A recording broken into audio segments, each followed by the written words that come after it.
Alors, ce titre peut paraître particulier, puisque nous n'avons pas l'habitude de faire l'association entre cette guerre mondiale, cette troisième guerre mondiale, et la relation avec le troisième ange.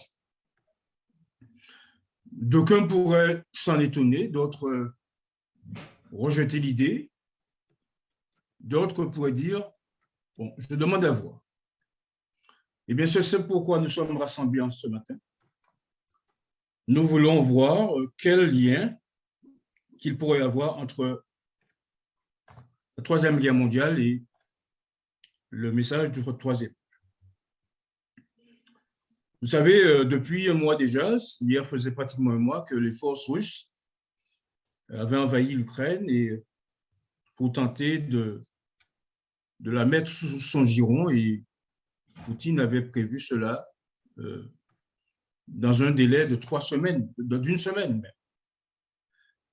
Et il se trouve que aujourd'hui, les forces russes pensent faire un repli et de se replier sur l'Est, en l'occurrence, les deux républiques russophones qu'ils ont mis intégrées dans leur république, Fédération de Russie.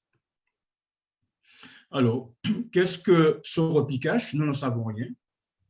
Nous ne savons pas vers quoi ira cette guerre, mais nous avions réservé 2 séances. Première séance au cours de laquelle nous efforcions de comprendre, d'admettre à partir de la parole de Dieu, que Gog et Magog, dont nous avons localisé l'emplacement géographique au sud de la mer Noire, enfin au nord de la mer Noire plutôt, et nous avions découvert une prophétie, Ézéchiel 38 et 39, dans laquelle Dieu disait qu'à un moment donné, eh bien, Gog, la Russie en l'occurrence, sur le point biblique et géographique, envahirait un peuple installé en paix en terre de Palestine. Nous précisons bien que cette guerre, Ézéchiel 38 et 39, s'inscrit dans le cadre postérieur à l'installation des tribus d'Israël en terre de Palestine, selon les écrits de la parole de Dieu. Et donc, nous ne faisons pas de confusion entre cette guerre et la guerre qui aura lieu après l'installation en terre de Palestine. Nous comprenons bien évidemment que pour qu'il y ait guerre, il faut d'abord qu'il y ait installation. Ceci, finalement, l'une est la conséquence de l'autre. Mais Dieu nous a permis déjà de réaliser que ce pays, Gog, Magog, Méchec, eh bien, s'inscrit dans un cadre d'une préparation, du renforcement de sa puissance en vue d'autres guerres éventuelles. En tout cas, ce que nous savons, c'est que la parole de Dieu ne ment pas. Dieu n'est pas un fils d'homme pour se repentir, ni un fils d'homme pour se repentir. Ce qu'il a dit s'accomplira certainement. Et nous voilà donc ce matin pour discuter de la guerre, en réalité, qui pourrait, je parle au conditionnel, qui pourrait en cacher une autre. Et nous allons finalement voir de quelle manière les hostilités vont réellement se produire. Mais avant d'entrer dans le sujet, je voudrais revenir sur un événement qui a eu lieu pour l'Église adventiste dans les années 1888 et 1890. Et pendant ce moment, ou postérieur à ce moment, Ellen White va faire une déclaration qui pourrait surprendre plus d'un, et nous montre que nous devons faire preuve d'humilité lorsque quelqu'un vient nous annoncer qu'il y a d'autres lumières à venir pour la parole de Dieu, en se basant sur la Bible, bien entendu, c'est la norme irremplaçable, et en nous appuyant sur les écrits d'Ellen White. Voilà ce qu'elle dit, et nous devons écouter avec solennité cette déclaration écrite à l'endroit des pasteurs et des ouvriers évangéliques. Voilà ce qu'elle disait. Mais nous voyons que le Dieu du ciel ordonne parfois à des hommes d'enseigner ce qui est considéré comme contraire aux doctrines établies, parce que ceux qui étaient autrefois les dépositaires de la vérité ont trahi leur mission sacrée. Le Seigneur en a choisi d'autres qui recevront les rayons lumineux du soleil de la justice et qui défendront des vérités qui ne sont pas conformes aux idées des chefs religieux. Et alors, ces chefs, dans l'aveuglement de leur esprit, donnent libre cours à ce qui est censé être une juste indignation contre ceux qui ont mis de côté les fables qu'ils chérissaient. Ils agissent comme des hommes qui ont perdu la raison. Ils n'envisagent pas la possibilité qu'ils n'aient pas eux-mêmes une bonne compréhension de la parole. Ils refusent d'ouvrir les yeux pour discerner qu'ils ont fait une mauvaise interprétation des Écritures et qu'ils ont construit de fausses théories qu'ils appellent les doctrines fondamentales de la foi. Même les adventistes du 7e jour courent le danger de fermer les yeux sur la vérité telle qu'elle est en Jésus, parce qu'elle contredit quelque chose qu'ils ont considéré comme vérité, mais dont le Saint-Esprit enseigne comme n'étant pas la vérité. Testimonies to Ministers, pages 69 et 70. Alors, bien évidemment, cette déclaration nous appelle à beaucoup d'humilité. Et on ne doit pas finalement se battre la coulpe en disant, voilà, je sais qu'il ne peut y avoir de vérité.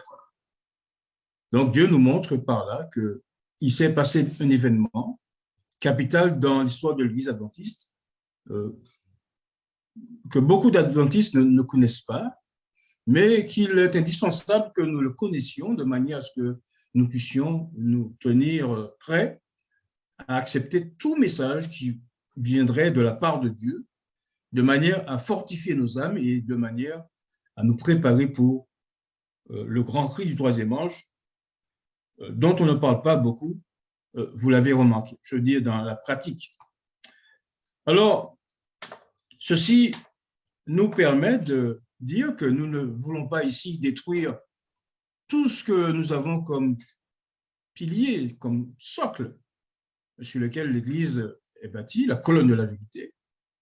Je parle bien évidemment du sanctuaire, l'existence du sanctuaire céleste, l'affirmation du sanctuaire céleste. Je parle de l'affirmation du sabbat du 7e jour comme étant le jour de repos, ce qui veut dire que nous nous écartons de toute théorie de sabbat lunaire. Nous nous écartons aussi, bien évidemment, de toute doctrine qui voudrait enseigner que bien, le millénium se passera sur la terre et que personne n'ira au ciel comme certaines dénominations l'enseignent. Nous basons nos vérités sur la parole de Dieu, la parole du Seigneur, et en corollaire, nous ajoutons l'esprit de vérité, l'esprit de prophétie. Ceci étant dit, il faut réaliser que quelquefois, Dieu nous surprend dans la révélation de la vérité. Et souvent, je me dis, mais pourquoi Dieu ne fait pas de manière plus simple? Pourquoi il n'envoie pas toute la vérité en même temps, de manière à ce que tous l'étudient et que tous, finalement, prennent position? Pourquoi il envoie un morceau par morceau? Et la réponse vient de l'attitude de Jérôme, je ne sais plus lequel, c'était les deux, où Ellen White nous explique que si Dieu avait envoyé toute la vérité en un seul coup, la vérité serait tellement puissante, finalement, qu'elle provoquait une espèce de cécité, tant le jet de lumière serait profond, serait important.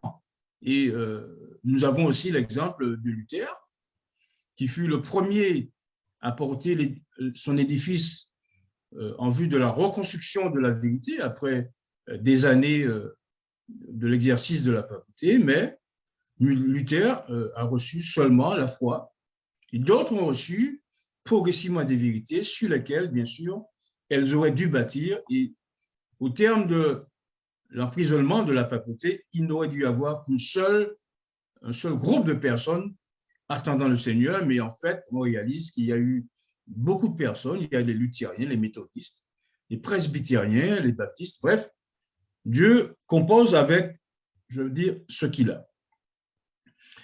Et donc, dans cette situation de vérité apportée au fur et à mesure, comme dirait Jésus, des choses nouvelles ajoutées aux choses anciennes, nous réalisons que Dieu nous surprend et nous devons être attentifs à sa manière de procéder, sans quoi nous risquerions d'être parmi ceux qui rejettent la vérité lorsqu'elle est avancée. Alors, je vais prendre deux exemples pour montrer comment Dieu procède dans la révélation de la vérité. Alors, Daniel va nous lire deux textes. Il va nous lire Genèse 2 et en même temps, il va nous lire Genèse 7, verset 4, qui est un peu la réplique de Genèse 2. Et ensuite, il nous lira Psaume 115, verset 16, conjointement avec 1 Thessalonicien qui est en quelque sorte, comme je disais, la réplique du sujet. Daniel? Car l'Éternel Dieu n'avait pas fait pleuvoir sur la terre, et il n'y avait point d'homme pour cultiver le sol, mais une vapeur s'éleva de la terre. Car encore 7 jours, mais une vapeur s'éleva de la terre et arrosa toute la surface du sol. Donc, Genèse, chapitre 2, versets 5b et 6. Car encore 7 jours, et je ferai pleuvoir sur la terre, 40 jours et 40 nuits, et j'exterminerai de la face de la terre tous les êtres que j'ai faits. Cette fois, Genèse, chapitre 7, verset 4. Les cieux sont les cieux de l'Éternel, mais il a donné la terre au Fils de l'homme. Psaume 115, verset 16. Ensuite, nous les vivants qui serons restés, nous serons tous ensemble enlevés avec eux sur des nuées à la rencontre du Seigneur dans les airs. Et ainsi, nous serons toujours avec le Seigneur. 1 Thessaloniciens, chapitre 4, verset 17.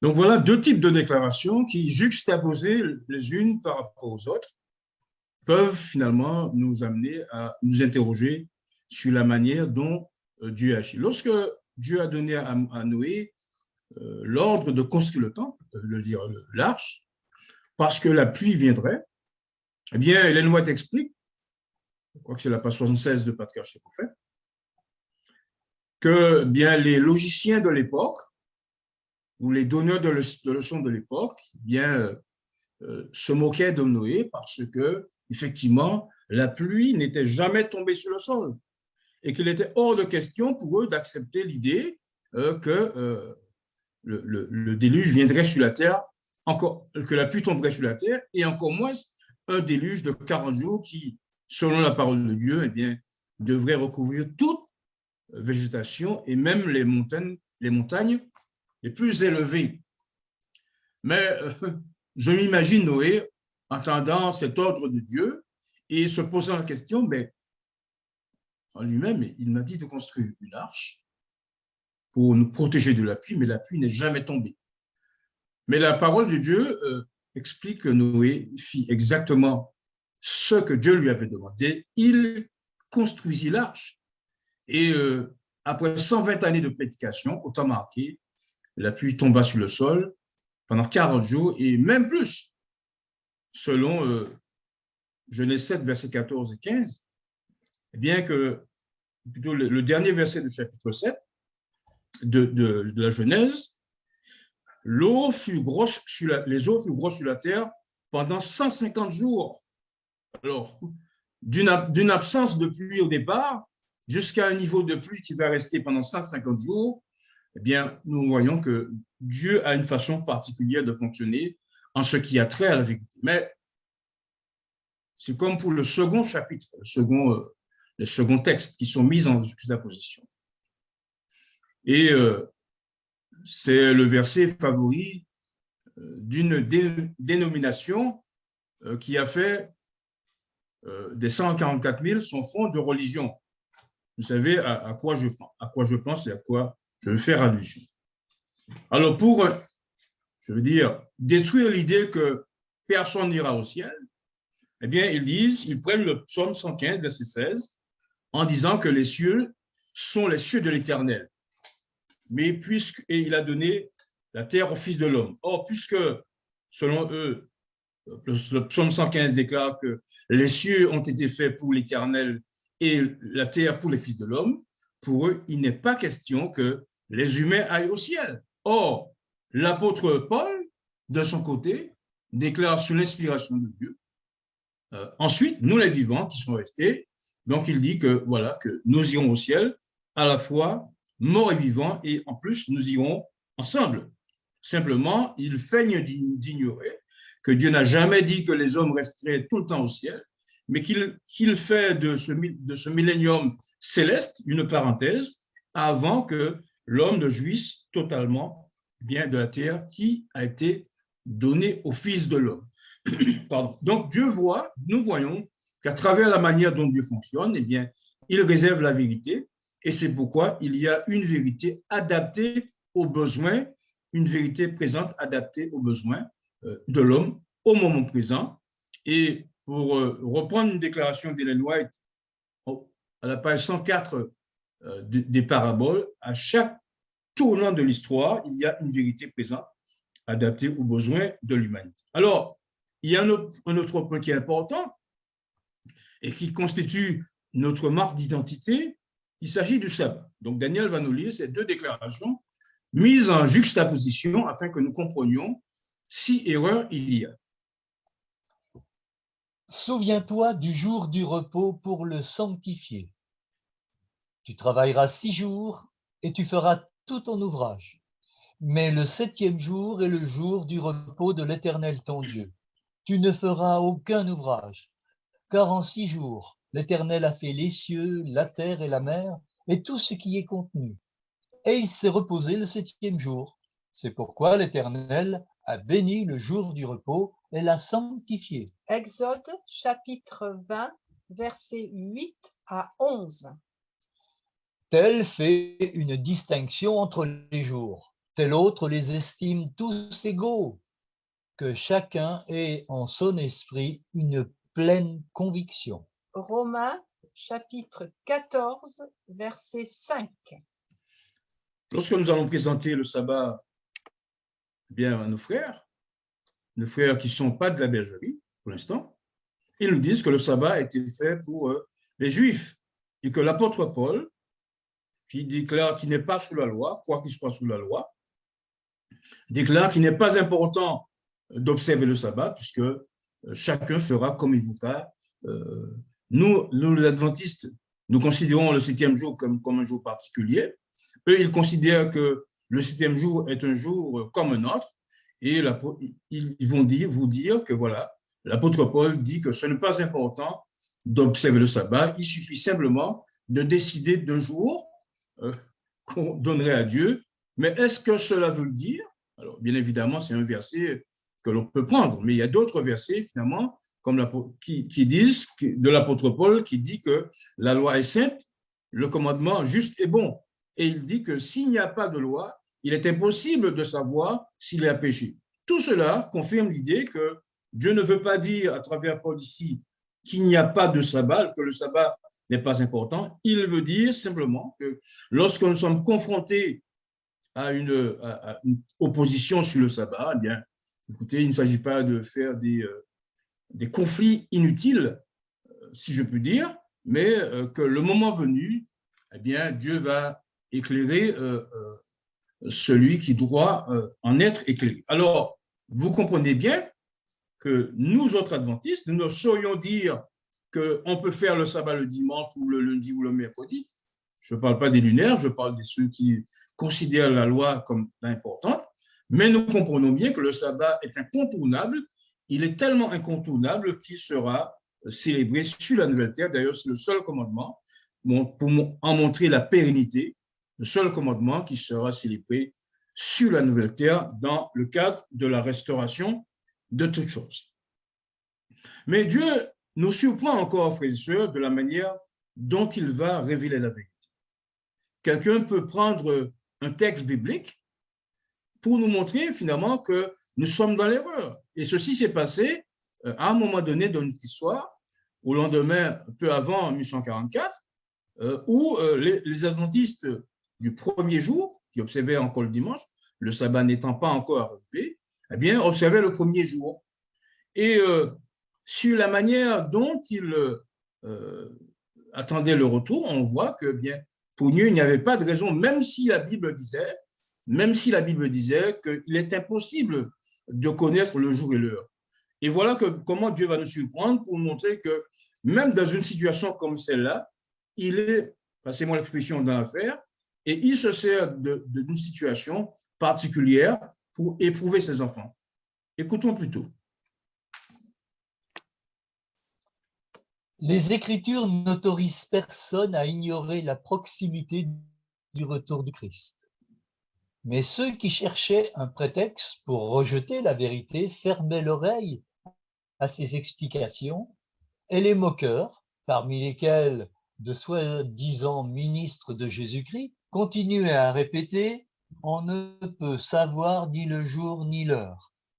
Dès que les gens commençaient à sortir de leur engourdissement spirituel et à s'enquérir de la voie du salut, les conducteurs religieux se plaçaient entre eux et la vérité, s'efforçant de calmer leurs craintes en tordant la parole de Dieu. Des sentinelles infidèles unissaient leurs efforts à ceux du grand séducteur en criant « Paix, paix », contrairement à l'avertissement divin. À l'exemple des pharisiens, plusieurs refusaient d'entrer dans leur royaume des cieux et en fermaient l'accès aux autres. Dieu leur redemandera le sang de ces âmes. Tragédie des siècles, chapitre 20, intitulé Un grand réveil religieux, page 402, premier paragraphe. Alors, vous comprenez bien que les personnes qui ne voulaient pas accepter le sabbat, je veux dire le retour du Christ, le message du premier ange, arguaient du fait qu'il était impossible de fixer une date pour le retour du Christ. Je veux dire, dans les faits, eh bien, les tenants de ce message n'étaient pas dans le vrai, mais même dans ce cas précis, Dieu se servait de cela pour en tirer une conclusion, pour montrer que ces personnes n'étaient pas plus désireuses d'accepter le message que de montrer finalement le caractère, entre guillemets, erroné d'une déclaration telle que cette. Et cela n'a pas manqué, car au lendemain de 1844, eh bien, les masques sont tombés. On a vu que les personnes qui prétextaient qu'on ne pouvait fixer de date ont été les premières à se moquer, à railler les personnes qui finalement attendaient le Christ avec une telle ardeur. Et finalement, où se trouvent ces personnes maintenant? Eh bien, ils sont de l'autre côté de la barrière, ils n'observent pas le sabbat de Jéhovah Dieu et ils sont dans Babylone. Preuve, s'il en était besoin, que même dans ces situations difficiles, même en se servant de la parole de Dieu, Dieu peut en tirer un bienfait. Alors, je fais toute cette introduction pour croire, pour nous montrer que l'idée d'une guerre à Jérusalem, eh bien, l'idée d'un lien entre cette guerre de Jérusalem et le message du troisième ange peut sembler finalement hors de propos. Mais il ne s'agit pas de déclarer que cela est hors de propos, il s'agit de démontrer par la parole de Dieu bien si ce qu'on nous dit est exact, à l'instar des Béréens. Cette semaine, une ville particulière au cœur de Dieu, une ville qu'il a placée au milieu des nations, selon Ézéchiel 5, verset 5, et un pays, bien sûr, les yeux duquel il a l'œil tous les jours, Dieu a l'œil tous les jours, a fait la une de l'actualité. Vous aurez compris qu'il s'agissait de Jérusalem, dont le nom signifie fondement de paix. Et en quoi cette ville a été un lieu de reconnaissance ou alors de négociation. Voilà ce que le Parisien déclarait le 21 mars 2022 à 7h59, Daniel. Le président ukrainien Volodymyr Zelensky a estimé, dans la nuit de dimanche à lundi, que Jérusalem serait le bon endroit pour trouver la paix, en évoquant les négociations avec la Russie qui a envahi son pays depuis le 24 février. Le Premier ministre israélien Naftali Bennett essaie de trouver un chemin pour la négociation avec la Russie et nous lui en sommes reconnaissants pour tous ses efforts afin que tôt ou tard nous puissions commencer la discussion avec la Russie, peut-être à Jérusalem. C'est le bon endroit pour trouver la paix, si c'est possible, a dit le chef d'État dans une vidéo publiée sur Telegram. Naftali Bennett a tenté de lancer une médiation entre l'Ukraine et la Russie, se rendant à Moscou pour rencontrer Vladimir Poutine et multipliant les entretiens téléphoniques avec Volodymyr Zelensky. Extrait du Parisien en date du 21 mars 2022 à 7h59. Alors, les adventistes peuvent se détourner de l'intérêt que peut représenter Jérusalem, mais le monde, finalement, considère cette ville comme étant ce qu'elle représente, une ville de paix. Et lorsque nous parlons de Jérusalem, une ville de paix, nous pouvons être étonnés qu'il y ait guerre à Jérusalem, car son nom indique la paix. D'où la question, pourquoi les adventistes devraient s'intéresser à la question de Jérusalem, dans un ordre, je veux dire, général, et pourquoi il faut que l'on comprenne que, eh bien, le sort du message du troisième ange était étroitement lié à la question de Jérusalem. Et voilà finalement ce que nous pourrions avancer comme argument dans la juxtaposition de ces deux textes. Et là, nous donnons la parole pas à n'importe qui. Nous donnons la parole à Jésus lui-même. Daniel? Nos pères ont adoré sur cette montagne, et vous dites, vous, que le lieu où il faut adorer est à Jérusalem. Femme, lui dit Jésus, crois-moi, l'heure vient où ce ne sera ni sur cette montagne, ni à Jérusalem que vous adorerez le Père. Jean chapitre 4, versets 20 et 21. Les Juifs tomberont sous le tranchant de l'épée. Ils seront emmenés captifs parmi toutes les nations. Et Jérusalem sera foulée aux pieds par les nations jusqu'à ce que les temps des nations soient accomplis. Luc chapitre 21, verset 24. Alors, dans le premier texte, bien, voilà l'argument utilisé par certains pour montrer que Jésus a fait de la question de Jérusalem une question finalement qu'il faut refermer et rapidement, bien évidemment, en conséquence de la destruction du temple. Vous savez que les Juifs faisaient du temple un sujet de gloire particulier, c'était un bel édifice.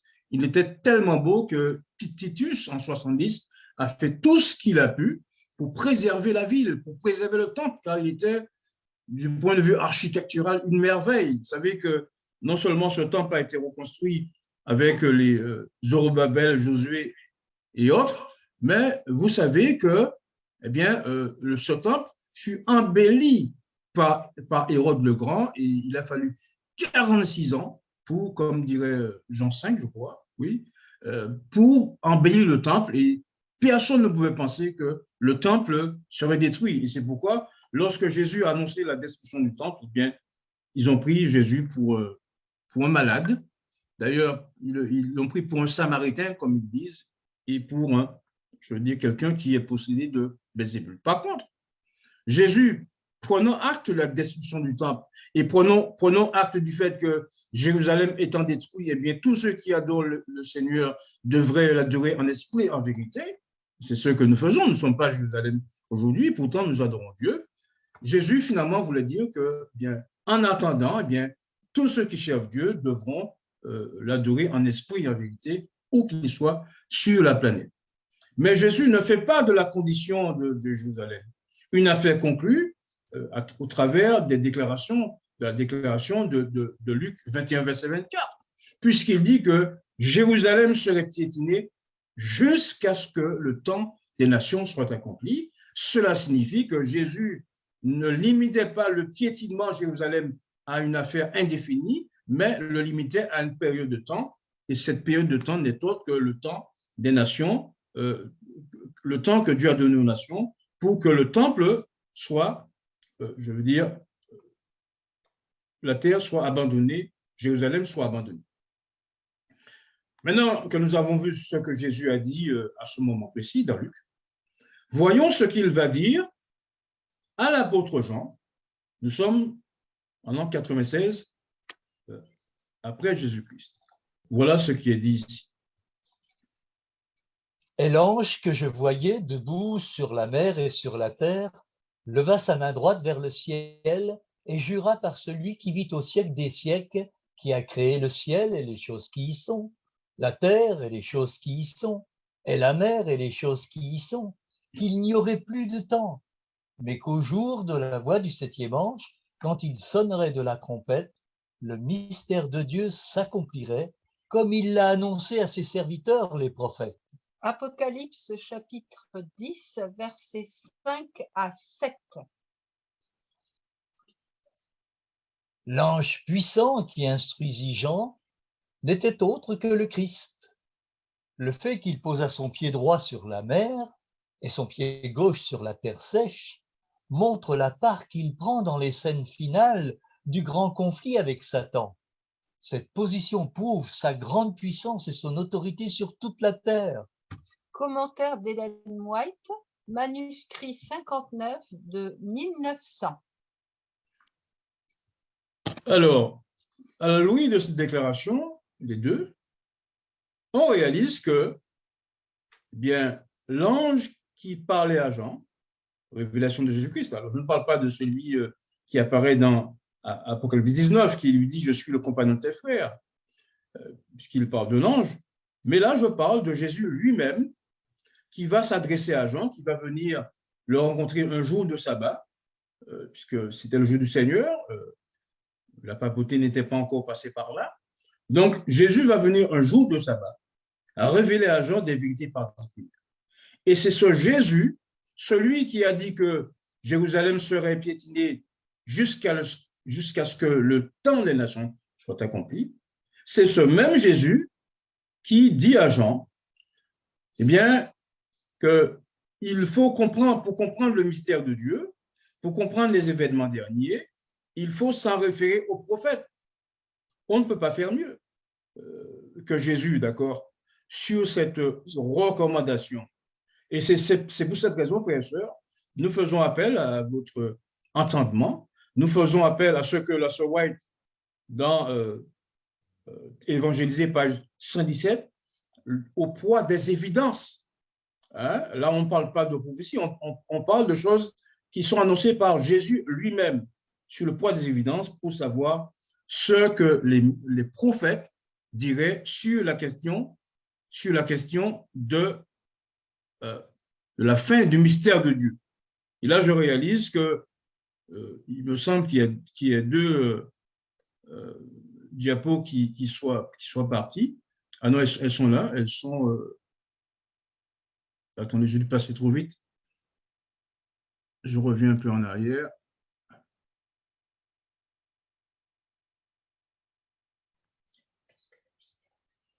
Oui, alors c'est la diapo. Ce sera là c'est bon. On est sur la 9. C'est la diapo. Il faudra la 13 après, plus tard.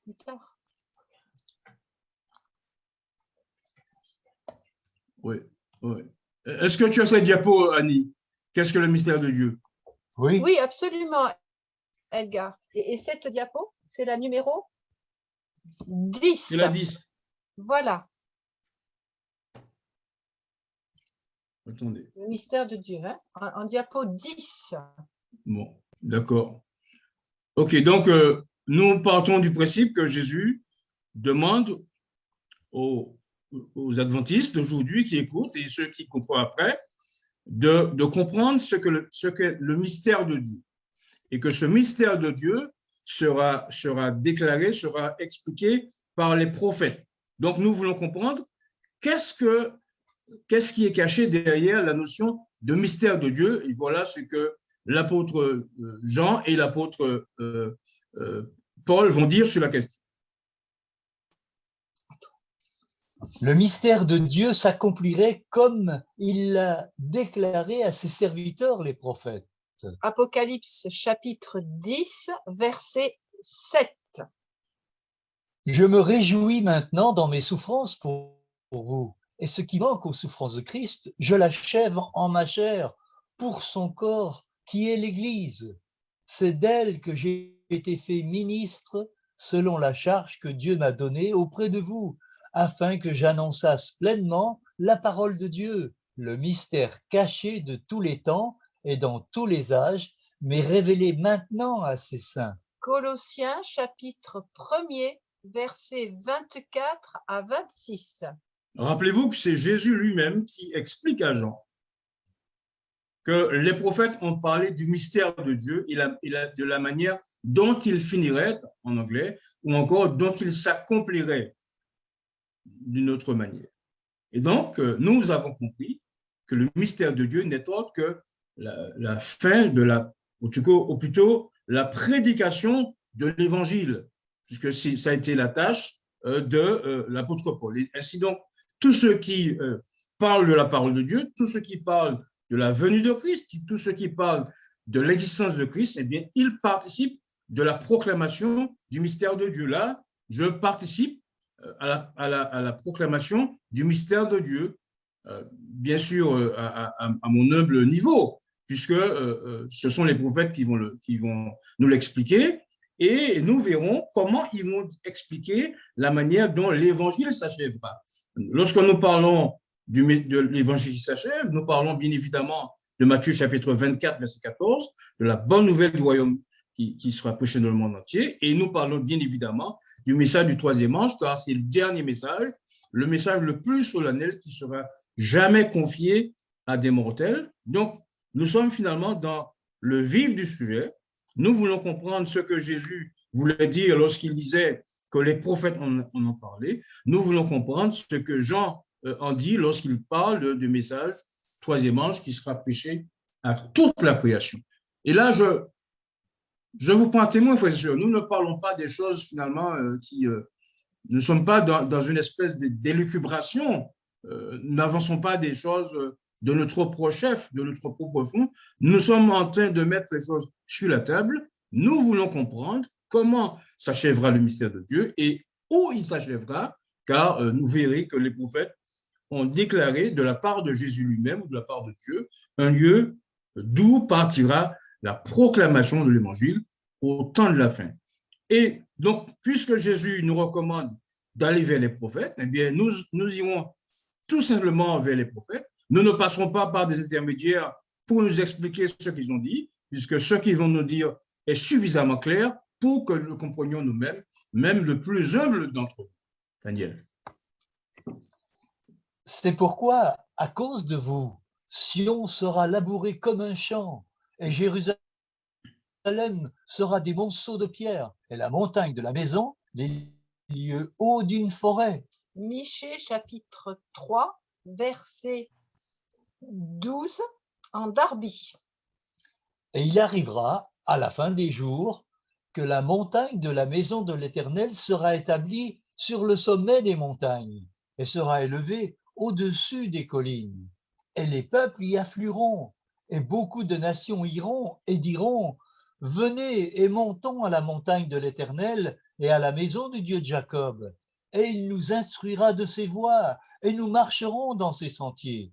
Car de Sion sortira la loi, et du Jérusalem la parole de l'Éternel. » Michée chapitre 4, verset 1er et verset 2 en version Darby. Alors, bien évidemment, il y a d'autres prophètes comme Isaïe qui ont parlé des mêmes choses. Mais la raison pour laquelle je préfère utiliser Michée, c'est que au chapitre 12 de Michée, 3, version Darby, d'autres versions King James, il est mis en relief la destruction du temple, la destruction de Jérusalem qui a eu lieu en 70 de notre ère.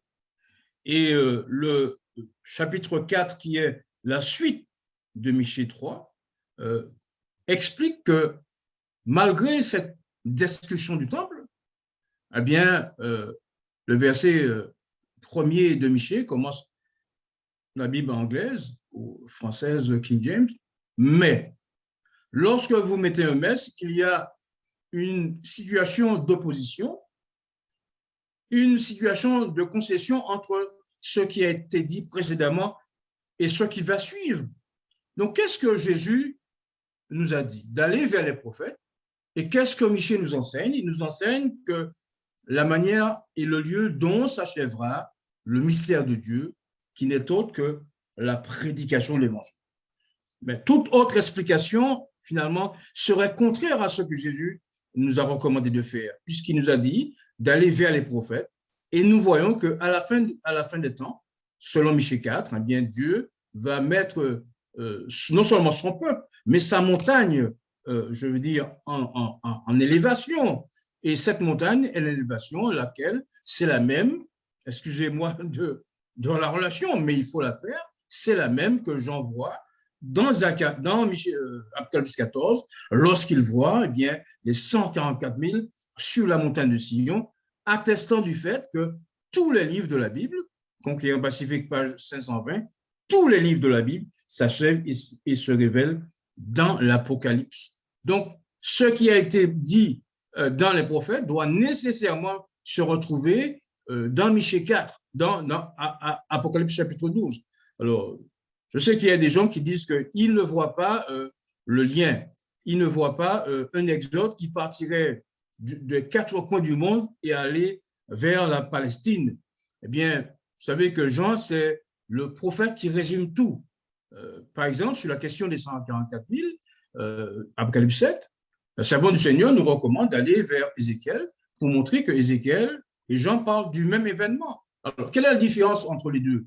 Mais tout simplement que Ézéchiel va voir le déroulement du scellement, il va voir le scellement lui-même, le déroulement du scellement avec la destruction de tous ceux qui se livrent à l'idolâtrie, qui se livrent aux abominations, tandis que Jean en voir le résumé. Quel est le résumé? 144 000 de toutes les tribus d'Israël, ceux qui ont été marqués du sceau dans Ézéchiel 9, eh bien, sont vus à nouveau comme étant marqués du sceau dans Apocalypse chapitre 7, et va voir aussi le résumé lorsque les 144 000 seront sur la montagne de Sion. Alors, je sais que dans le livre des Hébreux, on a parlé de la montagne de Sion et d'aucuns se ont ironisé pour montrer que certains disent que c'est la montagne de Sion sur la terre, tandis que Jean, Hébreu, Paul parle dans le ciel. C'est vrai que dans Hébreu, il parle du ciel, mais il est dit aussi dans ces versets que cette prédication de l'Évangile aura lieu sur la terre. Alors, est-ce qu'il y aura une prédication de l'Évangile à la fin des temps dans le ciel pour ceux qui n'auraient pas connu Dieu? Non. On voit qu'à chaque situation, il y a une prophétie qui corrobore le fait, et nous ne pouvons pas, je veux dire, basculer d'une prophétie à l'autre, sauf lorsqu'il y a un lien, je veux dire, avéré, dans les deux textes, comme on a vu pour le cas d'Ézéchiel 9. Donc, on voit bien qu'ici, dans le cas précis, le mont Sion, qui est sur la Palestine, qui est sur la terre, ce sera le lieu de rassemblement entre, comment dire, ceux qui ne connaissent pas Dieu et ceux qui devront le connaître. Et le fait qu'il y ait cette mention de la destruction du temple de Jérusalem nous montre bien que ce sont des choses qui se passent sous la terre et non dans le ciel, comme certains pourraient ironiser. Alors, maintenant que nous avons vu que le temple sera détruit, maintenant que nous avons vu qu'à la fin des jours, in the last days, comme disent les Anglais, l'événement ayant lieu sur la terre de Sion, d'ailleurs, devrions-nous en être étonnés, car l'Évangile a commencé sur la terre de Palestine, à Jérusalem, selon ce que Jésus avait dit aux disciples, ne vous éloignez pas de Jérusalem, acte 1, verset, si je ne m'abuse, 5 à 7. Ne vous éloignez pas de Jérusalem et attendez ce que le ciel a promis, que le Père avait promis. Donc, nous continuons notre exploration et nous cherchons à savoir, eh bien, pourquoi il y aura guerre à Jérusalem, car depuis que Jésus a fait cette déclaration, certes, il y a eu destruction du temple, mais il y a eu reconstruction de la ville de Jérusalem. Et voilà que nous sommes dans la situation où nous devons accepter le fait que Jérusalem a été rebâtie, même si le temple a été détruit. La suite se trouve dans notre fameux prophète Zacharie qui se fait, c'est le vrai, c'est le spécialiste de la question de Palestine pour tous ceux qui acceptent la parole de Dieu. Daniel. Oracle, parole de l'Éternel sur Israël. Ainsi parle l'Éternel qui a étendu les cieux et fondé la terre, et qui a formé l'esprit de l'homme au-dedans de lui. Voici, je ferai de Jérusalem une coupe d'étourdissement pour tous les peuples d'alentour, et aussi pour Juda dans le siège de Jérusalem. En ce jour-là, je ferai de Jérusalem une pierre pesante pour tous les peuples. Tous ceux qui la soulèveront seront meurtris, et toutes les nations de la terre s'assembleront contre elle. Zacharie, chapitre 12, versets 1 à 3. Voici, le jour de l'Éternel arrive, et tes dépouilles seront partagées au milieu de toi. Je rassemblerai toutes les nations pour qu'elles attaquent Jérusalem. La ville sera prise, les maisons seront pillées et les femmes violées. La moitié de la ville ira en captivité. Mais le reste du peuple ne sera pas exterminé de la ville. Zacharie, chapitre 14, versets 1 et 2. Vous savez que la question de Jérusalem a toujours été l'objet d'une étude approfondie, de questionnement. Et même parmi les adventistes, au lendemain de 1844, 8 ans après, il y a eu des hommes qui se sont penchés sur la question afin de savoir si cette situation en relation avec la Palestine devrait être intronisée dans les doctrines fondamentales de l'Église. Et voilà un homme, et pas des moindres. Je veux parler de Hiram Edson, celui-là même à qui Dieu avait donné la vision dans le champ de maïs lorsqu'il a vu le sanctuaire au lendemain de 1844. Voilà qu'il va s'interroger sur cette question et il va nous apporter un élément de référence.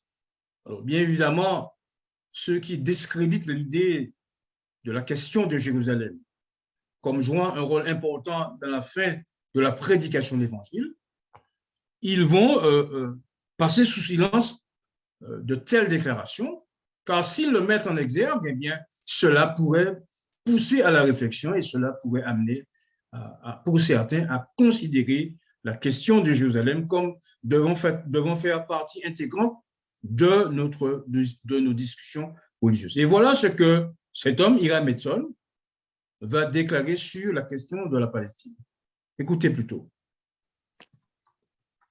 Il doit y avoir un retour littéral des Juifs dans la terre d'Israël, la terre de Palestine, avant le retour du Seigneur.